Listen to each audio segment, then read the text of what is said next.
Today's episode is proudly sponsored by the Rising Tide Mastermind. The Rising Tide Mastermind is one of my favorite things that I look forward to each and every week because I get to see people that have my best interest in mind.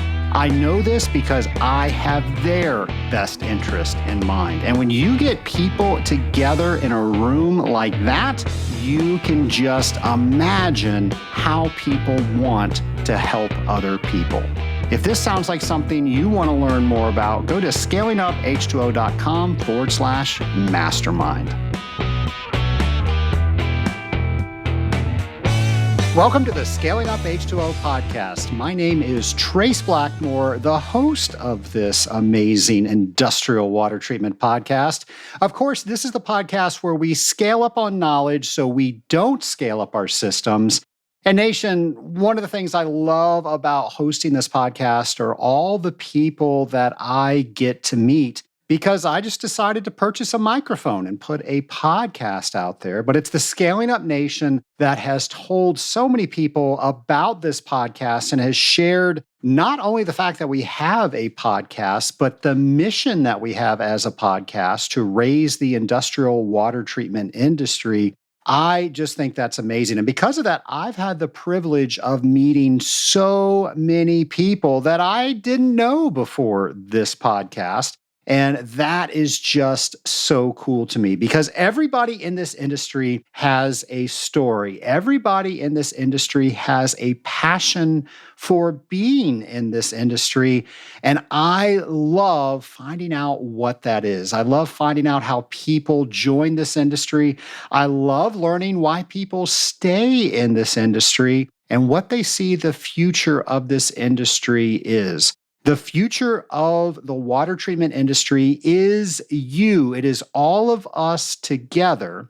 And as my father taught me when he guided me into this industry, was my job was to leave this industry better than I found it. And when I was ready to retire, and I'm hoping that's a really long time from now, I want to look back on this career and know that I honored my father and I did exactly what he told me. I made this industry better than when I found it. And whenever I have conversations with people in the Scaling Up Nation, it's a similar story that I hear from them. They're doing their part to make sure this industry is always better than we found it. And something we got to do very recently as the Scaling Up Nation was so many of us participated in the Global 6K for water. And that was on May 18th. We had so many people join our team. We had a lot of people create their own teams and then do something within their companies. And I just think that that is amazing because if we don't have water, nothing else matters. And for many people in the world, they do not have access to clean drinking water.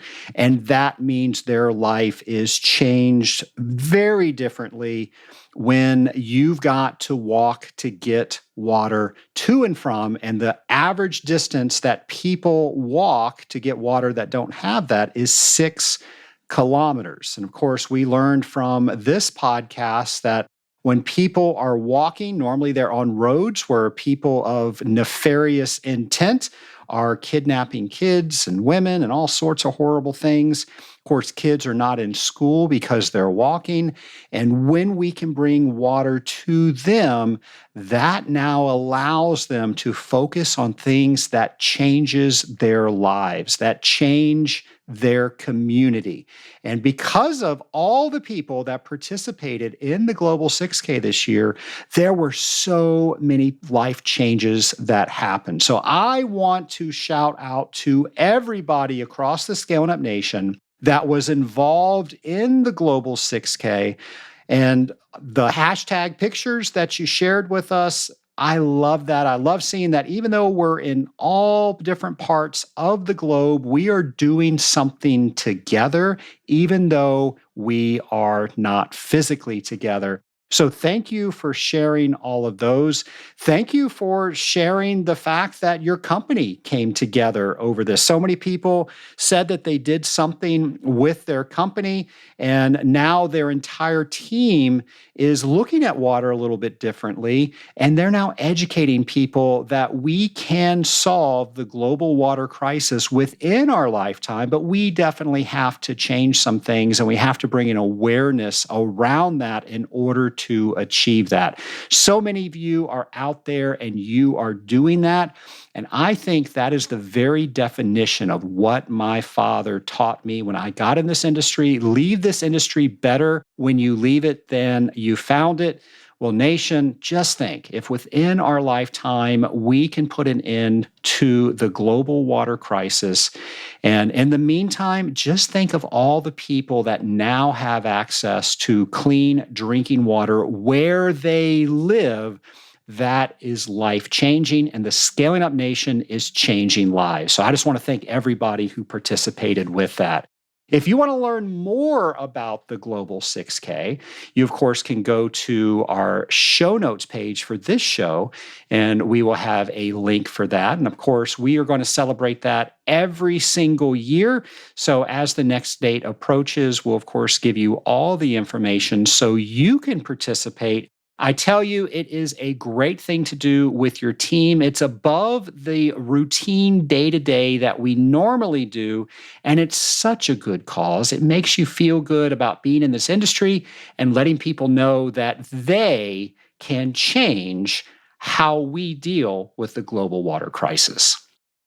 Nation, I always want to make sure that you know what is going on in the industry around where you might live. So if you are in Annapolis, Indiana, June 22nd through 26th, you might want to check out the 2024 ASHRAE Annual Conference. So if you want information about that conference, we'll of course have that on our events page. And while you're there, check out the 2024 Utility Leadership Conference. That's taking place in Buffalo, New York, July 23rd through 26th. That's hosted by the National Association of Clean Water Agencies. We'll, of course, have all of that information on that events page as well. And then if you are in New Orleans, Louisiana, August 21st through 24th, check out the Association of Clean Water Administrators 2024 annual meeting. And of course, we will have that information on our events page as well. Real easy to get to our events page. You can go to scalinguph2o.com/events. We have an entire calendar of events, everything pertaining to industrial water treatment. So a one-stop shop for you to find where you are going to spend your time and learn more about this amazing industry. Nation, something that I know you are going to learn more about today, because it is our next interview, is produced water. So if that's something you want to learn more about, I know you are going to love our next guest. My lab partner today is Ivan Morales of Nalco. Ivan, welcome to the Scaling Up H2O podcast. Oh, no, thank you for having me, Trey. So it's a pleasure for me. Well, it is our pleasure. And I have to say, it has been a pleasure getting to know you. You and I got to work very closely together last year as I had the pleasure of being the keynote speaker at the International Water Conference, which you're on the committee there.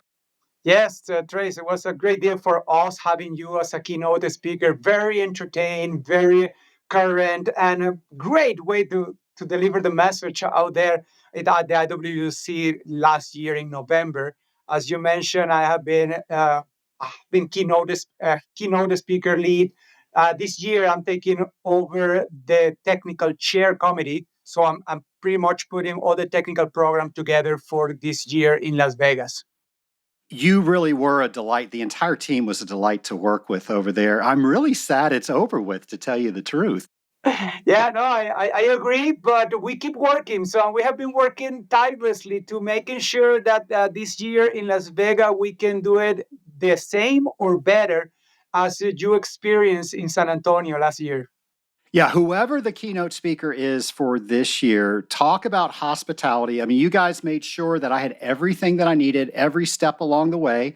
We, of course, had some calls. You wanted to make sure that the message that I was presenting was appropriate for your members. But then after that, you really let me discover what the message was going to be on my own. I really appreciated that. And then when I got there, you treated me like I was your best friend. I mean, I was involved in every single meeting you guys had. You guys announced me when I was off to the sidelines. And it was just great. I had such a good experience there. And I'm happy for that one because we tried that everybody, especially when a keynote speaker like you can be involved in many other areas like you did at the exhibitor hall, attending the sessions, so you can have the full experience. That is great for us because you can have what is the real experience for the IWC. So, speaking of the IWC, the International Water Conference, this podcast talks a lot about the Association of Water Technology. So, I would say most of our audience is familiar with that organization. Maybe not as many people, even though we've done some shows on the IWC on scaling up H2O. But since you are in the know about the IWC, can you give us a little explanation about what the IWC is about and some of the things that you guys do within that organization?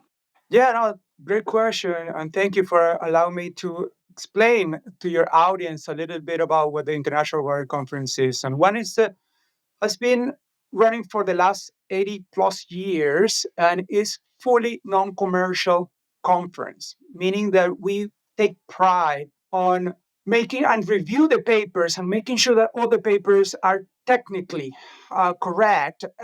We go through a scrutiny of the paper through session shares, through the discussion leaders. We have the opportunity to provide this paper to another peer that is going to provide the technical review, short one, but technical review for our audience to making sure what is presented in each one of those papers, it is covered in very good way. It is important to say that we have different sessions. Those sessions change from year to year, but we have, let's call it anchors, like boiler water, cooling water. We have Ask Me sessions, Ask Me related with boiler or condensate. We have sessions in sustainability. And the last year, I had the opportunity to be managing or sponsoring the one for mining. So if you want PFAS, RO, high recoveries RO, all those subjects are covered in a different subject. And then we have 3 or 4 papers for each session with very well presented papers. We at the end of the year we even recognize the best paper and the best first author that is going into our session for each year. So I really enjoyed the papers that I got to participate in the audience. And I have to say, you talk about the technical quality. I think that it's second to none. You guys do such a good job with the vetting process. But then there's a very unique process that it's not just the person presenting the paper. There's actually somebody that examined that paper and gives their opinion on stage. And there's another person that understands what they're able to say, what they're not able to say, and keeps everybody in check. I mean, there's definitely a whole process behind that, but it sure shows because I had so much information that I was able to take back from the conference. Just well done, I want to say. So if somebody listening today wants to find out more information about the IWC, what should they do? I will send you a note where the website is from the Engineering Society of Western Pennsylvania /IWC. And you will have all that information there. What is an abstract? What they need to be in an abstract? Even we have videos on how to write an abstract, how to write a paper, how to help the authors to have a good experience presenting an abstract or a paper for IWC. We will make sure to get that on the show notes page so people don't have to wreck their cars by taking notes. So thank you for getting that to us. Another organization that you are active with is the Produced Water Society. Can you tell the Scaling Up Nation a bit about that? Yes, the Produced Water Society, it is another non-for-profit organization that it was meant initially to share knowledge. And our vision is to share knowledge with what happened in the produced water area. And when I'm talking produced water area, I'm talking about anything what happened in the lower 48, but also in Canada, also in the Middle East. We have even a chapter in the Middle East. So for produced water, it is the water that is coming with the oil, and then you separate it by different methods. And then you have that all that water that you want to reuse, you want to use for other purposes, especially in areas where the water is scarce, like Oklahoma, like Texas, and you want to use it for other things, and you don't want to be using fresh water for that. So the idea with the Produced Water Society is we try to strive for technical knowledge as well. We try to avoid the commercialism. We recently in February we have our annual seminar in Houston, and then on August we will have our Permian symposium. That's how we call it. And then in November we have our conference in the Middle East. So if you want to get into the produced water area, if you want to get into this stream of the water, you need to be present with the Produced Water Society because you have all the brains from all the partners, advisors, consultants, and producers all coming together to share knowledge and making sure that we as industry get better. And that's what we're going to be talking about today is produced water. And I am curious, Ivan, how did you get involved in produced water? That's a good question. And I want to say I started my career in water in 1997. I graduated from Simon Bolivar University in Caracas, Venezuela. You can notice by my accent. And I started right off the bat after coming out of college and I started working for Nalco in Venezuela in a conventional water on the downstream side, refining downstream. I had the opportunity to work in the pulp and paper as well and the power industry, also a little bit of food and beverage. And now I know how to make beers, which is good, always good. That's always good.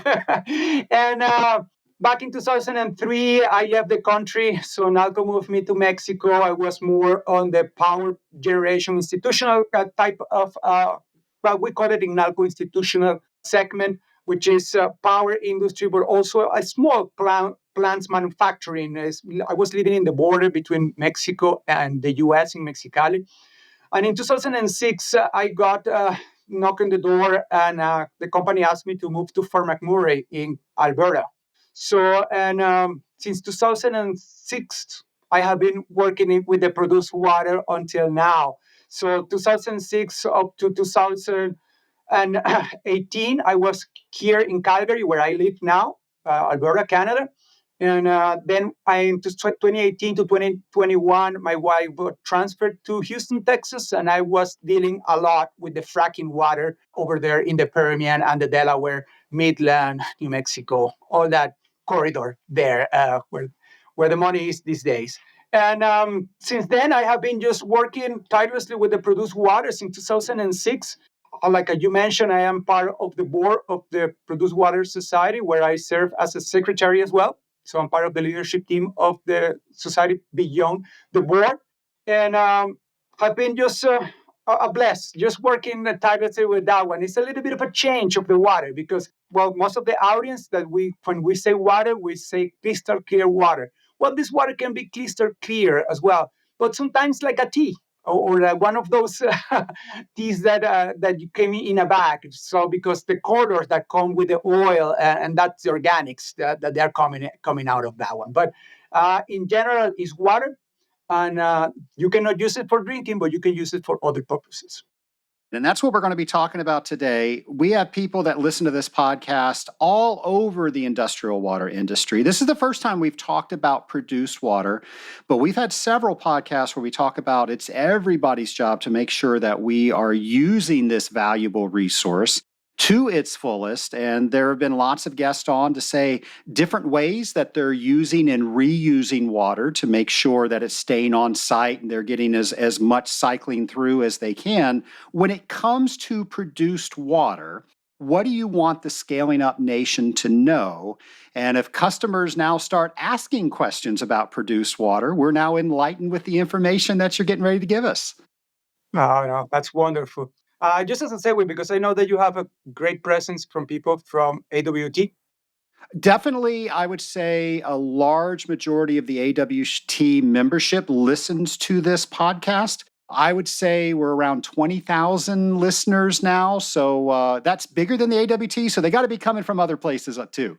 No, but you have a big presence from AWT. So I worked there with a task force from 2021 to 2023 with a team or with a task force for the produced water, giving the knowledge and working with them that they can understand what is the produced water. And the first thing that I want to say with produced water is we know the definition of good water. We see in ultra pure water, you distillate the water, you put the ROs, you put all the technologies to reduce the amount of solids that you have in your water. Produced water can be, just to have an idea for our audience, is anything between 1,000 ppm TDS up to 380,000 ppm of TDS. So that gives you a huge range. And that depends on the shell that you are playing with. So if you're talking in the Delaware, if you're talking in Midland, if you're talking here in Canada, you will have different TDS. And with that came the complexity and how do you measure all the elements in this water? Because when you measure silica in a boiler, that you know that you need to be below this level, the ASME recommend you. So you have so many contaminants in this water, and how do you measure? So one of the things that I mentioned before was the norms. So normally occurring radioactive material. So those things are there. One of the things that we have in produced water also is the element of interest. It's very important for today business environment, that what are we using? We are using a lot of lithium. We are looking at lithium is one of those elements that everybody's talking about, and how can we extract? Where are their location? Where in the earth? This is not US. Where in the earth, right? So it's in Chile, it's in Argentina, it's somewhere. But where can we get more lithium? We have a lot in produced water in North America, but small quantities, but high volume.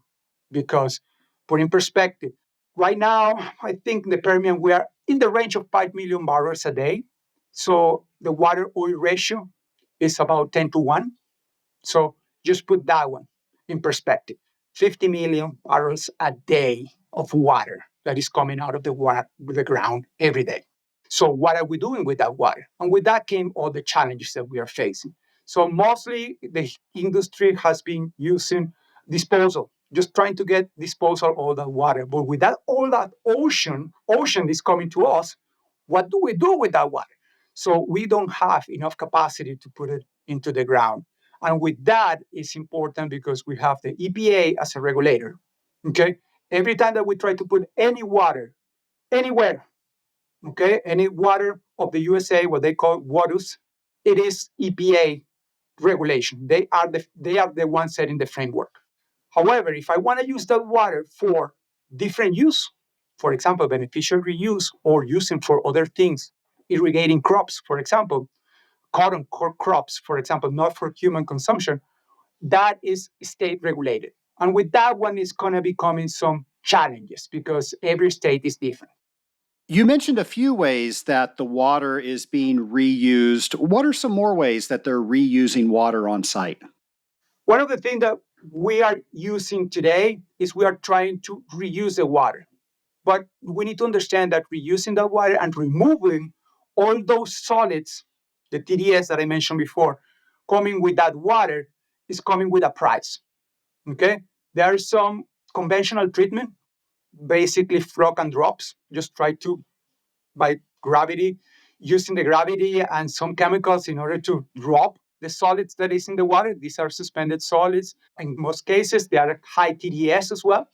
But basically, what you're trying to do is drop and flock. So, with that, you try to use that water back to use it for the fracking campaign, especially in that area that I mentioned. That it is called unconventional in this in the industry, because you are not conventionally bringing the oil as the same as we did many years ago. With the fracking, you need a lot of water in order to frack. Then you bring the oil out, and then you separate the water and the oil. The oil you sell, the water you try to recycle again. But that came with a lot of other things.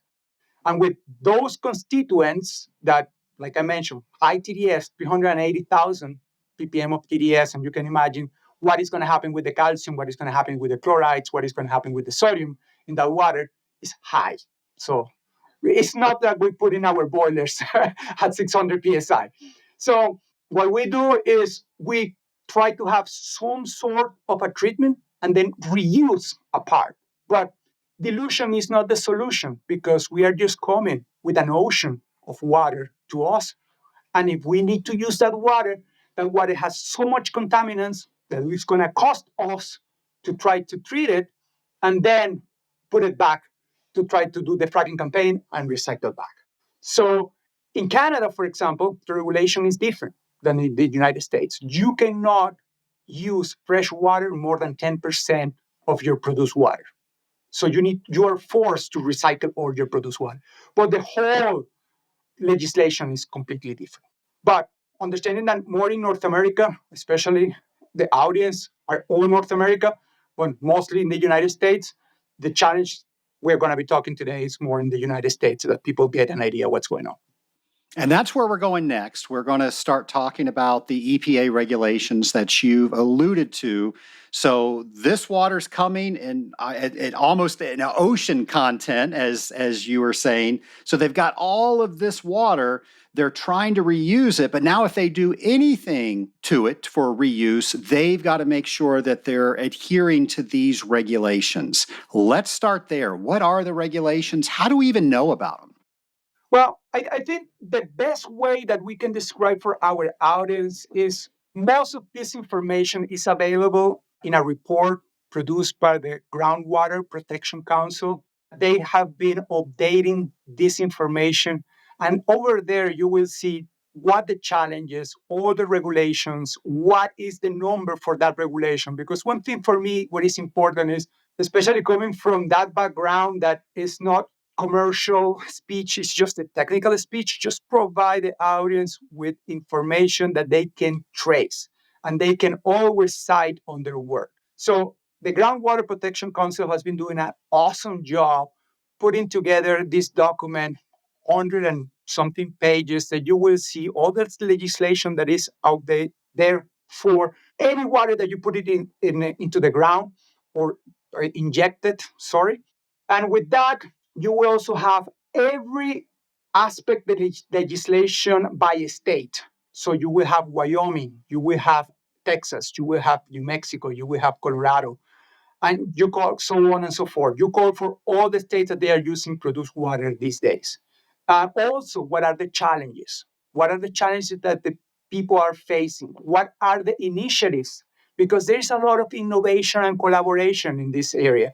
And you can see that the states has a mandate to try to have the regulators, including with academia in each state, and also with key stakeholders and consultants and vendors to try to understand what is the problem and what solutions are we giving to our elected officials to make good policy to continually developing our resources.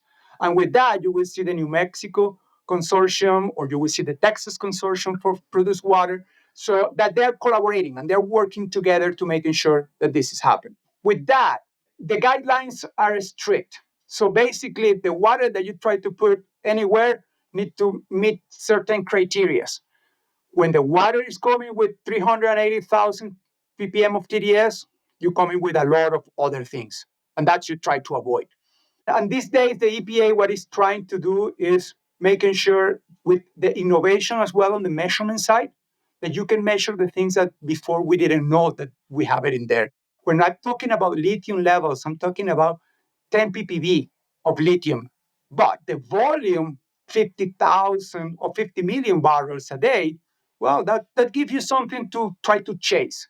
It's a lot to cover. But if I can recover a little bit, then I can get some grams. And based on what is the business case for each element, you will have some costs that they are break even, or you know that you're not going to be break even. So you try to manage the business case to make sure that it's successful for your company.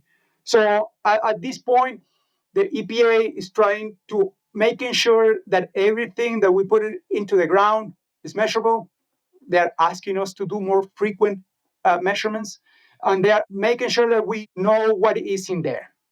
That is the mandate. You know what you're using, you know what is in there, and then you tell me. Okay. And with that, what is changing is that the levels, what we before we call it zero, now is 10 ppb. Now, in the case of PFAS, for example, it's part per trillions.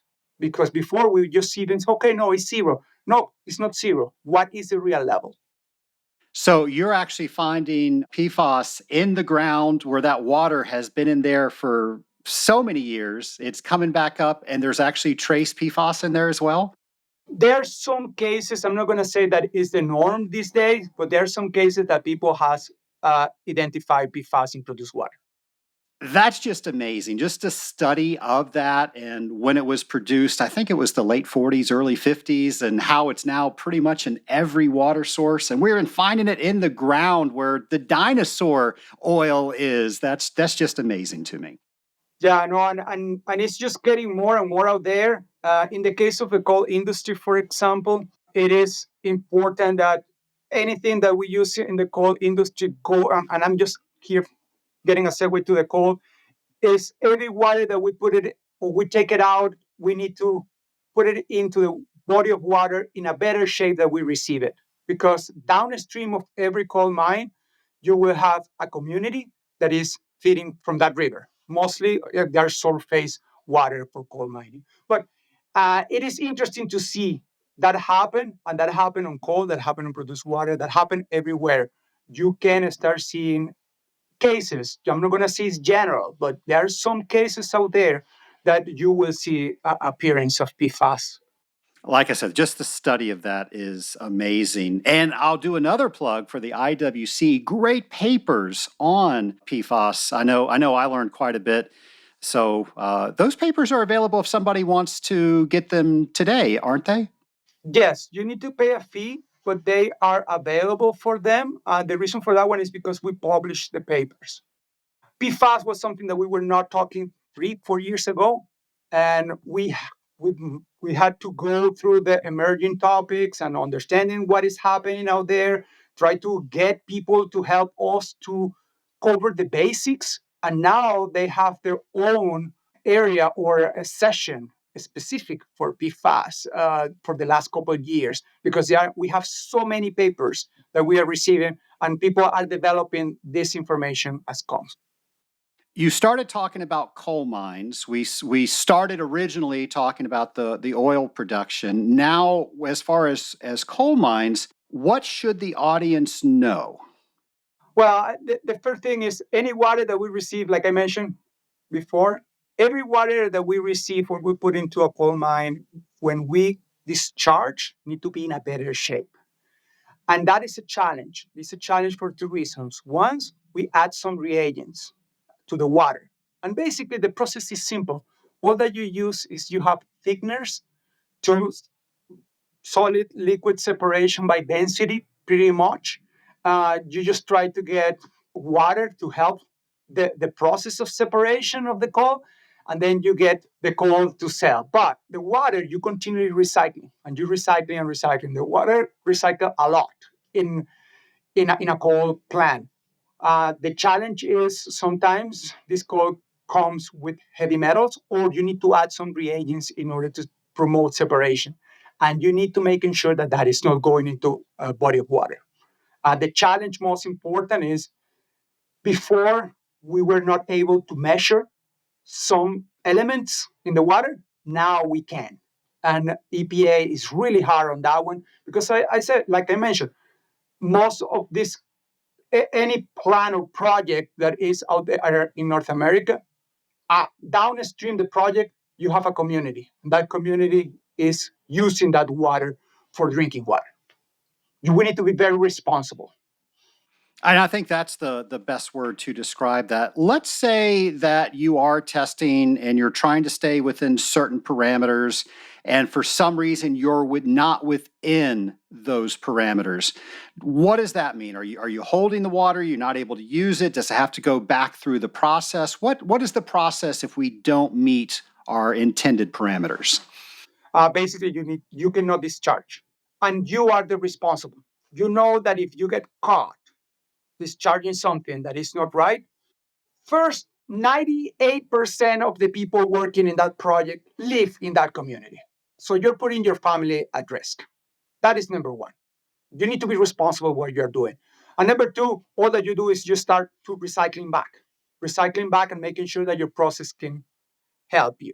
So most of the companies are using tertiary process or treatment, basically microbiological treatment, in order to target some species that can be hurting as a humans, can be dangerous for us.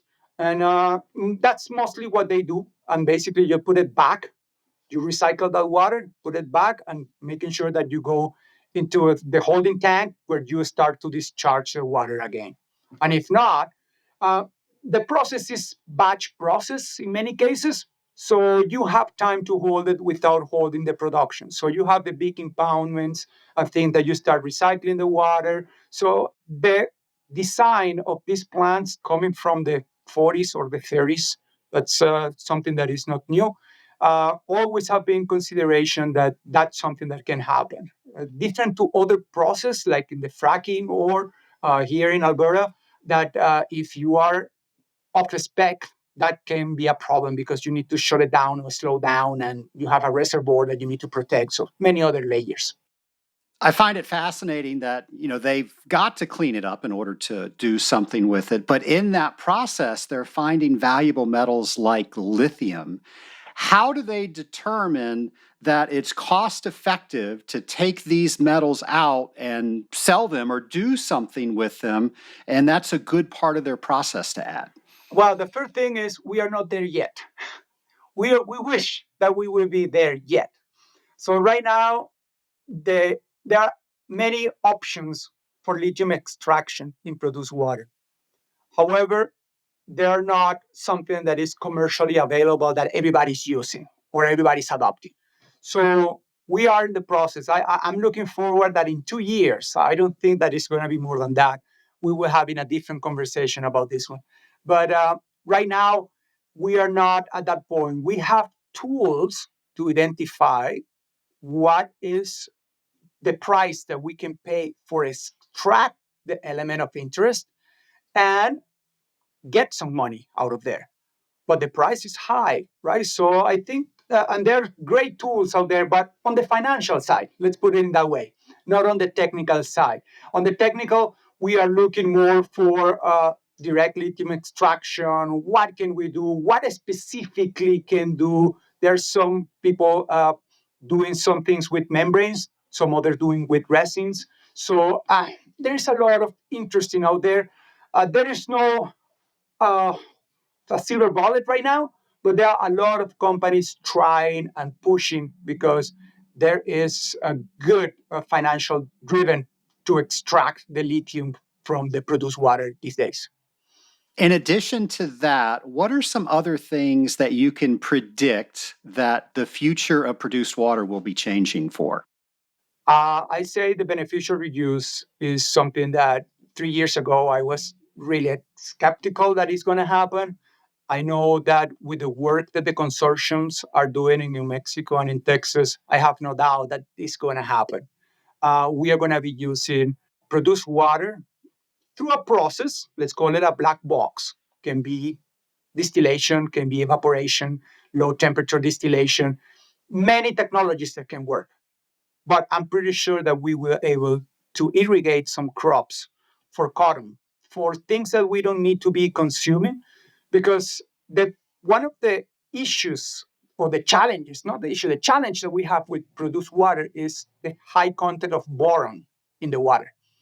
And when you have boron and you put any water on the ground, on the soil, nothing grow again. And that is a challenge. So we need to reduce that amount of boron that we can effectively irrigate crops and they continue growing and they produce what we want to grow. But I have no doubt the beneficial reuse is something that is going to happen with the produced water in the next 3 to 5 years. There are great examples right now coming from the universities in Texas. Ivan, what is one thing you want the entire Scaling Up Nation to know about produced water? Go for a source. making sure that you don't get Ivan talking, Trace talking, anybody talking.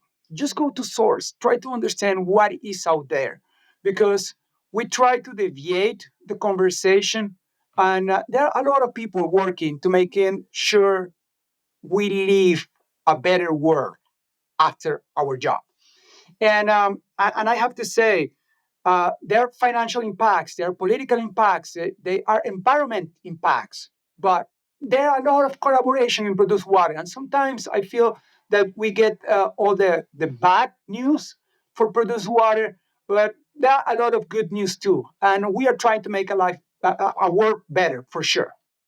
Well, Ivan, we appreciate you coming on the podcast and educating the Scaling Up Nation about produced water. We'll make sure that we have the reference material that you mentioned on our show notes page so people can reference that. In addition to that, if people want to find out more, where would you recommend they go?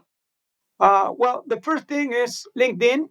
LinkedIn is a great platform for having this information. I try to publish, or I get from one way or the other tag with a specific information about produced water many times, because people understand the network and understand how can I reach. The other one is go for sources. Go for producewatersociety.com. They can find a lot of information there. And if you want a book, for example, to understand what's going on in produced water, John Walsh, PhD from Shell, he did an awesome 2-volume book. I will put that on the show notes and I will send it to you, to making sure people can have access to that one. Go for the source. Do not get information coming from commentator A, commentator B, Groundwater Protection Council. Great source of information. That's what I want to make sure that people can get that.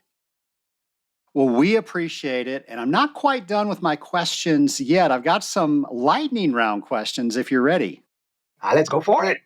All right. Lightning round question number 1. If you could go back in time and speak to your former self on your very first day as a water treatment professional, what advice would you give? I love that question because allow me to elaborate something that I have a passion for. Um, every time that people travel with me, they say, Ivan, you drive slow, especially in Texas. But I try to enjoy the journey. Now, in the past, I was just going to point A to point B, whatever the mileage was available for me, or the speed limit. And now I try to enjoy more. That's something that I told myself. I wish that somebody told me that, but now I'm doing that. So that allowed me to learn about that one, that enjoy the journey, because you never know what is going to happen tomorrow. I love that advice. I can't tell you how many trips I've taken where I've made great time, but I didn't take advantage of where I was. Yes, that's the point. What are the last few books that you've read? I typically listen audiobooks more than reading, but the last 3 that I listen of them: Hidden Potential by Adam Grant, Atomic Habits by James Clear, and It's Your Ship by Michael Abrasov.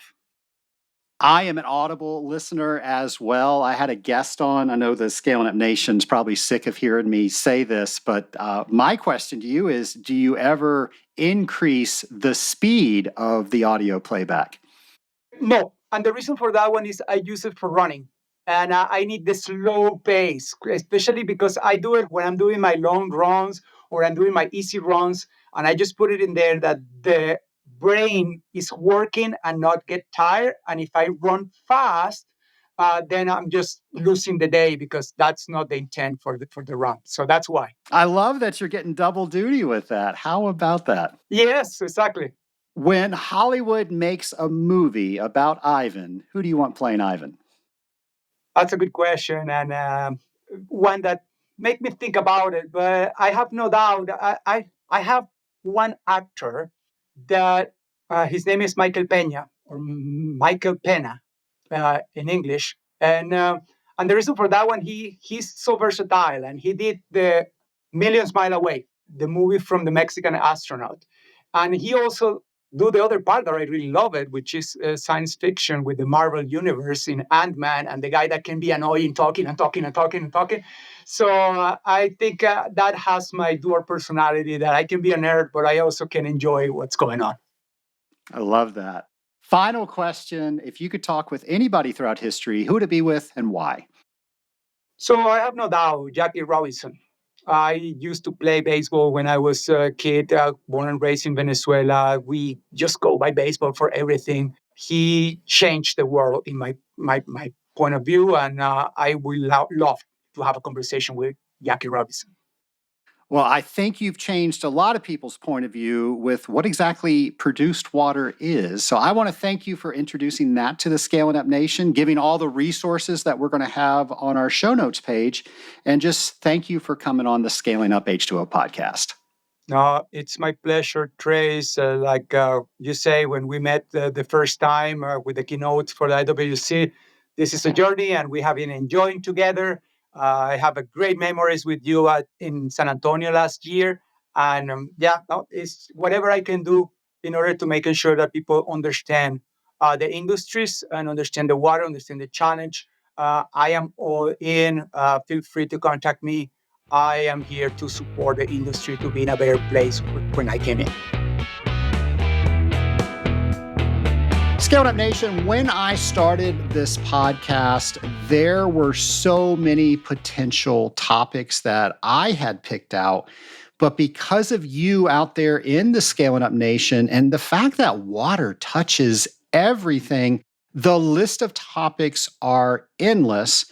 But my knowledge of those topics definitely is not endless. And this is where the Scaling Up Nation has really helped bring topics to this podcast to make sure that all of us are understanding aspects of water we might not have thought about before. And we are doing everything we can to make sure that this vital resource that we have on the planet, that we are making a positive impact on in whatever we do. So Ivan gave us a lot of resources. We're going to have those on the show notes page. So simply go to scalinguph2o.com, go over to episode 366, and you will have all of those documents that he mentioned, and they really are some good reference material. So Ivan, thanks again for coming on the Scaling Up H2O podcast and educating us about processed water. A gentleman that educates us each and every week, no stranger to this show. Of course, I'm talking about James McDonald, and here's a brand new Drop by Drop with James.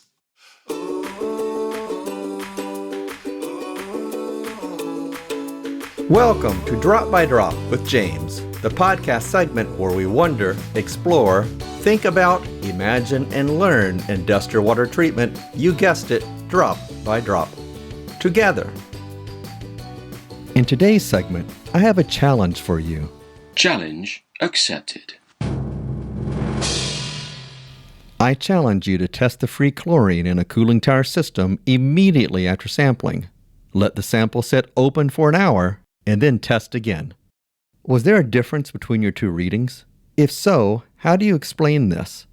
If not, how do you explain it? Why is the timing of both the sampling and the testing important when analyzing for free chlorine? Would this apply to testing for total chlorine too? How about when testing for bromine, chlorine dioxide, etc.? Why does any of this matter? I'm James McDonald, and I want to encourage you to be like water by forming bonds with those around you, dissolving new knowledge, and making worthy ripples. Drop by drop. Thanks, James, and thank you, Scaling Up Nation, for listening to today's episode of the Scaling Up H2O podcast.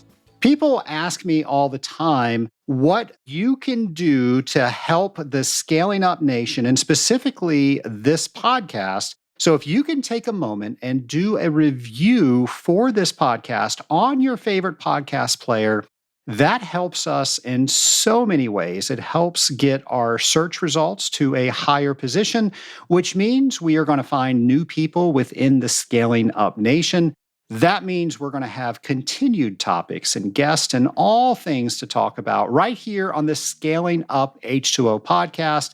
That helps us so much, and it will take you just seconds out of your day. So thank you in advance for leaving a review for us. And thank you in advance for joining us next week when we will have a brand new episode next Friday. Take care, folks.